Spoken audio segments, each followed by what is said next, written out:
أعوذ بالله من الشيطان الرجيم بسم الله الرحمن الرحيم الذين آتيناهم الكتاب يتلونه حق تلاوته أولئك يؤمنون به ومن يكفر به فأولئك هم الخاسرون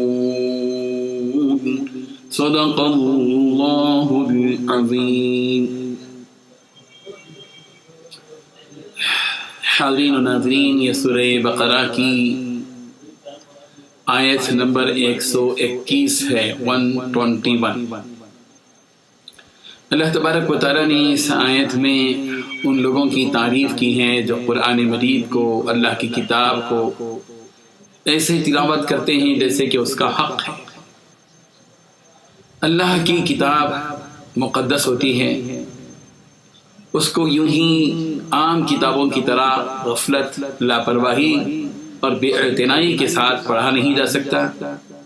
اللہ کی کتاب کے پڑھنے سے پہلے اللہ کے بندے کو چاہیے کہ یہ تصور اپنے ذہن میں لائیں اور یہ یقین اپنے ذہن میں رکھے کہ یہ اللہ کی کتاب ہے۔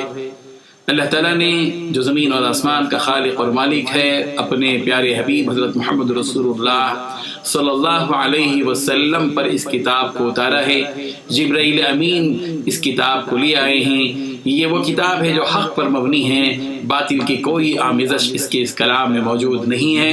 اس یقین کے ساتھ اللہ کے بندے جب اس کتاب کی تلاوت کرتے ہیں تو پھر اللہ کو یہ اس کا تلاوت کرنا بڑا ہی پیارا لگتا ہے، اور اس کا کلام، اس کی وہ تلاوت اللہ تبارک و تعالیٰ کی رضا کا ذریعہ بن سکتی ہے۔ ضرورت اس بات کی ہے کہ ہم اللہ کی کتاب کو صحیح معنی میں پڑھیں۔ اللہ تعالیٰ نے تعریف کی ہے ان لوگوں کی، الذین آتیناہم الکتاب، وہ لوگ جن کو ہم نے کتاب عطا کی۔ یہ وہ لوگ ہیں جو یتلونہ، اس کتاب کی تلاوت کرتے ہیں، حق تلاوتہ، جیسے کہ اس کی تلاوت کا حق ہے، یعنی اللہ کی کتاب کی تلاوت کرتے ہوئے تلاوت کا جو حق ہے اس حق کو ادا کرتے ہیں۔ کون لوگ ہیں وہ؟ ایسی یعنی اللہ تعالیٰ نے ایسے مومنوں کی تعریف کی ہے جو اس کتاب کی اچھی طرح تلاوت کرتے ہیں۔ تلاوت کا حق کیا ہے؟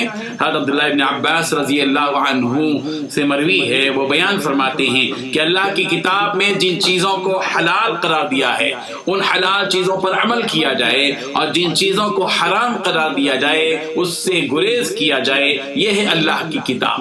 کہ اللہ تبارک و تعالیٰ کی کتاب کی تلاوت کی جائے تو اس انداز میں اللہ تعالیٰ کی کتاب کی تلاوت کی جائے کہ حلال کو حلال سمجھے، اس پر عمل کرے، اس کو اختیار کرے، اور جو حرام ہے اس کو حرام سمجھے اور اس سے گریز کرے۔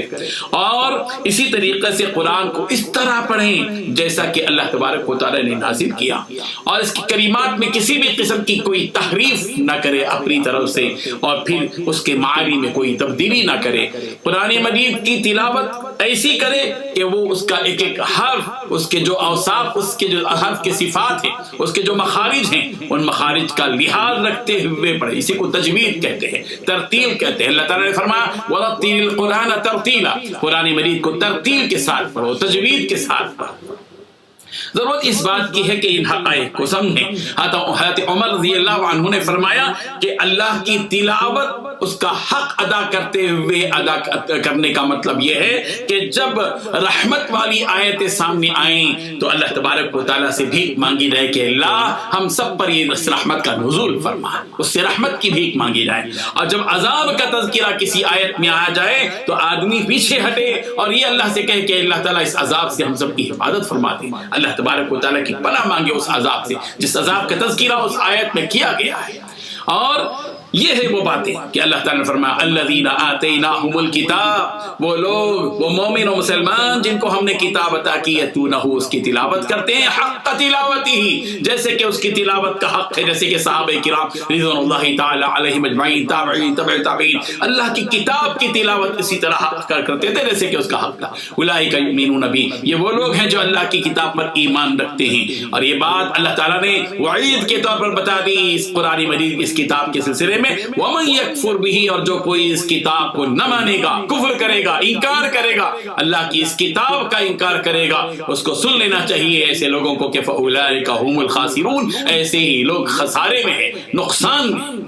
اللہ تبارک و تعالی ہم سب کو اس کی اس کتاب کو تجوید کے ساتھ اور ترتیل کے ساتھ اور مخارج کے ساتھ جس انداز میں پڑھنے کا حکم دیا گیا ہے اس انداز میں پڑھنے کی کوشش کریں۔ بڑے افسوس کی بات ہے کہ بچپن میں ہم جس طرح بے پرواہی کے ساتھ اللہ کی کتاب کو پڑھتے تھے 55 میں بھی پڑھ رہے، عمر 55 سال ہو گئی، 50 سال ہو گئی، اسی خرابی کے ساتھ اللہ کی کتاب کی تلاوت ہم کر رہے ہیں، نہ مخارج ادا کر رہے ہیں، نہ ان الفاظ کو جن اوصاف اور صفات کے ساتھ ادا کرنا چاہیے وہ ادا کر رہے ہیں۔ کہاں سے عین نکلتا ہے، کہیں کہاں سے حا نکلتا ہے، مخارج کیا ہیں، ضاد کا مخرج کیا ہے، صاد کا مخرج کیا ہے، سین کا مخرج کیا ہے، حا کا مخرج کیا ہے، تا کا مخرج کیا ہے، قا کا مخرج کیا ہے، ہر مخرج کو الگ الگ اس کے انداز میں پڑھنا چاہیے۔ اگر مخارج کا لحاظ نہیں رکھا گیا، تا کے بجائے تو پڑھ لیا، ضاد کے بجائے ذات پڑھ لیا، جو بھی ہو، تو ظاہر بات ہے کہ اس سے معنی میں فرق پڑتا ہے، اور اللہ کی کتاب کے معنی میں فرق پڑے ایسی تلاوت کریں تو ظاہر ہے کہ یہ تلاوت ہمارے لیے اجر کا ذریعہ نہیں بلکہ گناہ ہوگا۔ اسی لیے علامہ جزری نے فرمایا والأخذ بالتجوید حتم لازم من لم یجود القرآن آثم، کہ تجوید کا اختیار کرنا تلاوت قرآن میں لازمی ہے، ضروری ہے، اور جو کوئی تجوید کے ساتھ اللہ کی کتاب کو نہیں پڑھے گا وہ گنہگار ہے۔